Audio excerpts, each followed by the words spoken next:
Claves de la semana. Seguimiento de noticias internacionales elaborado por CESTE. Buenos días, estos son los titulares más importantes de la semana. Retroceso democrático internacional. Bolsonaro condenado en una sentencia histórica. Nuevo gobierno de transición tras una sangrienta semana de revueltas en Nepal. Rusia traspasa las fronteras de la OTAN. Bombardeo de Israel en Qatar. Aprobación del controvertido Plan E1 de Israel en Cisjordania. La mayor presa de África rodeada de polémica. Aumento de la capacidad manufacturera en Estados Unidos. Comenzamos este repaso fijándonos en el estado de la democracia a nivel mundial, que retrocedió en 2024 por noveno año consecutivo, de acuerdo con el informe anual publicado recientemente por el International Institute for Democracy and Electoral Assistance, con sede en Estocolmo. Cerca del 55% de los países evaluados retrocedieron en al menos una de las 4 categorías consideradas fundamentales: derechos sociales, representación política, participación y Estado de Derecho. El deterioro se advierte tanto en países con democracias consolidadas como en naciones con sistemas políticos más cercanos al autoritarismo. Por el contrario, solo un tercio de los países registraron una mejora en al menos una de las categorías evaluadas. El informe destaca el empeoramiento del índice que mide la credibilidad de las convocatorias electorales a nivel mundial, que actualmente se sitúa en el punto más bajo de los últimos 30 años. También enfatiza el retroceso de la libertad de prensa en 43 países, lo que amenaza la rendición de cuentas y obstaculiza la participación ciudadana en la política. El deterioro del estado de la democracia a nivel global obedece en parte al escenario de elevada incertidumbre en el que nos encontramos, como consecuencia del incremento de los conflictos armados, los movimientos migratorios y los cambios tecnológicos y sociales. De acuerdo a la institución, los datos sugieren que la inestabilidad está reforzando el desplazamiento hacia posiciones políticas más alejadas de los principios democráticos.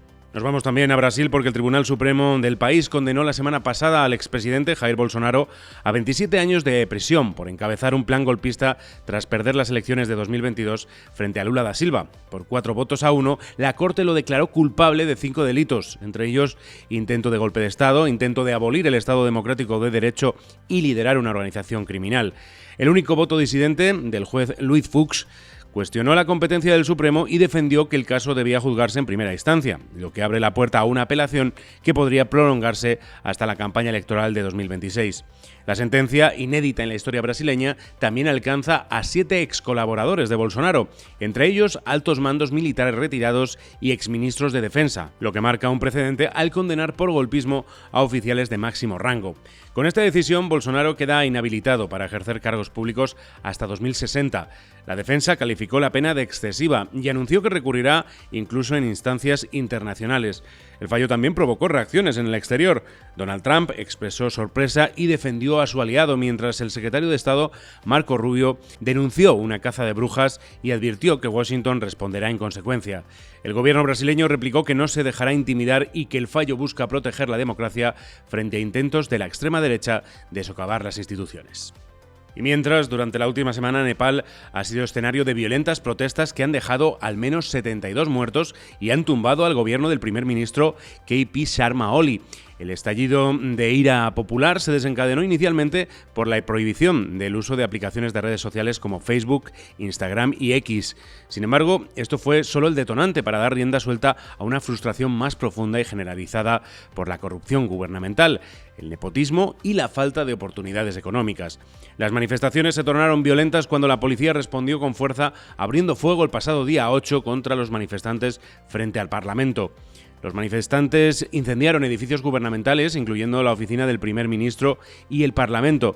Los disturbios provocaron al día siguiente la renuncia del primer ministro del Partido Comunista de Nepal, y para restaurar el orden, el ejército tomó el control de las calles y se nombró a Sushila Karki, ex jueza en jefe de la Corte Suprema, como la primera mujer primera ministra interina del país.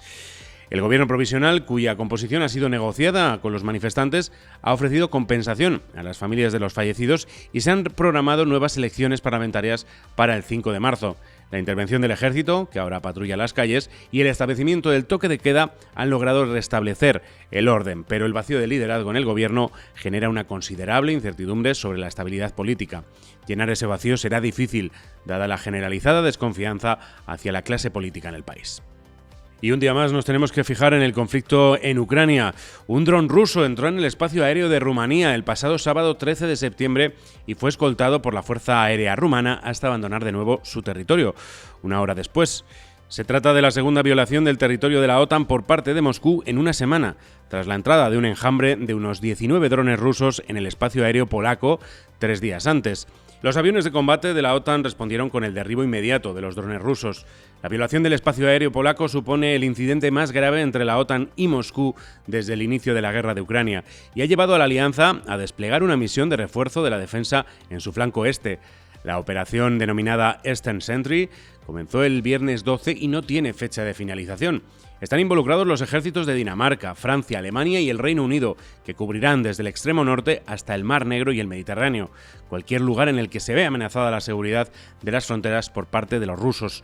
Mientras que Polonia y la mayoría de sus aliados de la OTAN condenaron la entrada de drones rusos como una escalada de tensión, el presidente estadounidense Donald Trump le restó importancia, asegurando que podría haber sido un error.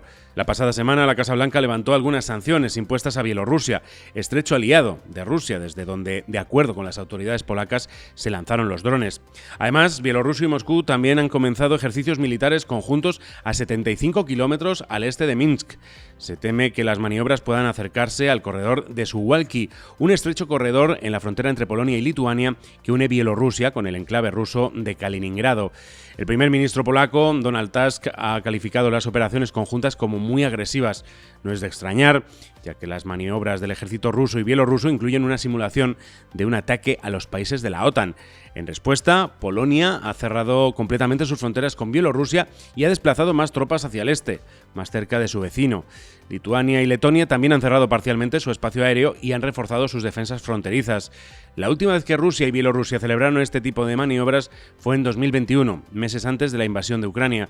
De hecho, el presidente Putin empleó la operación para trasladar gran parte de las fuerzas armadas rusas hacia el oeste y, de esta forma, preparar su invasión a gran escala del país. También sube la tensión en Oriente Medio. En un movimiento inédito, las Fuerzas Armadas de Israel llevaron a cabo el 9 de septiembre un ataque aéreo en la capital de Qatar. La aviación hebrea lanzó una decena de misiles contra la delegación de la milicia de Hamás, reunida en Doha para estudiar la propuesta de alto el fuego presentada por Estados Unidos. 5 miembros del grupo armado y un policía catarí fallecieron en el bombardeo. Según la información facilitada por Hamás, sus líderes sobrevivieron a la ofensiva. El ataque ha enfurecido a las autoridades cataríes, que consideran la agresión una vulneración de la soberanía y la integridad territorial. El primer ministro, el jeque Mohammed bin Abdulrahman Al Thani, señaló que la temeraria y traicionera agresión se cometió mientras el Estado de Qatar acogía negociaciones oficiales y públicas, con el conocimiento de la propia parte israelí y con el objetivo de lograr un alto al fuego en Gaza. La creciente agresividad de Israel en el exterior ha suscitado una considerable preocupación entre el resto de monarquías petroleras de la región, ante el riesgo de que este tipo de acciones puedan arrastrarlas a un conflicto o desestabilizar sus economías. En este contexto, el 14 de septiembre, los ministros de Exteriores de más de 50 países árabes e islámicos se reunieron en Qatar para mostrar su apoyo al Emirato y consensuar una posición común.